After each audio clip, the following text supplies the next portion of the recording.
नासिक के त्र्यंबकेश्वर ज्योतिर्लिंग मंदिर में अब भक्त 2500 रुपये देकर सीधे गर्भगृह में दर्शन कर सकेंगे। त्र्यंबकेश्वर मंदिर ट्रस्ट ने वीआईपी दर्शन शुरू करने का फैसला लिया है। ट्रस्ट का कहना है, इससे मिलने वाला फंड प्रसाद और भोजन व्यवस्था में खर्च होगा और प्रशासन से अनुशंसा लाने वाले भक्तों को 200 रुपये में अनुदानित दर्शन मिलेगा और कालाबाजारी रोकना इसका मुख्य मकसद है।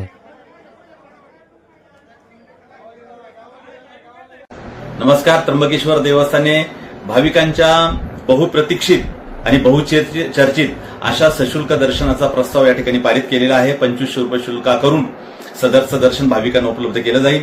यातमधून मिळणाऱ्या निधीमधून अन्नदान आणि भाविकांना आरोग्याच्या सुविधा उपलब्ध केल्या जातील।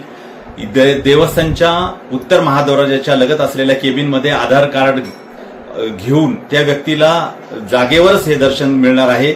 त्याचा भाविकांनी फायदा घेण्यात यावा। यामध्ये जे राजशिष्टाचारामध्ये जे लोकांना दर्शन घ्यायचं आहे त्याच्यासाठी सुद्धा 200 रुपये शुल्क कंपल्सरी केलेलं आहे आणि विश्वस्तांसाठी 20 लोकांच्या दर्शनाचा कोटा या ठिकाणी निश्चित केलेला आहे। तो सुद्धा सशुल्क असणार आहे। भाविकांनी याचा लाभ घ्यावा। अवैध दर्शनाला यामधून फाटा म्हणजे याला फाटा दिला जाईल असा देवस्थानचा मानस आहे। तरी आपण सर्वांनी या देवस्थानच्या या सुविधेचा फायदा घ्यावा। धन्यवाद। ट्रस्ट का कहना है कि कालाबाजारी रोकने के लिए ये कदम उठाया गया है और इस नए सिस्टम से पारदर्शी व्यवस्था से भक्तों को सुविधा मिलेगी। नासिक त्र्यंबकेश्वर से संदीप द्विवेदी की रिपोर्ट।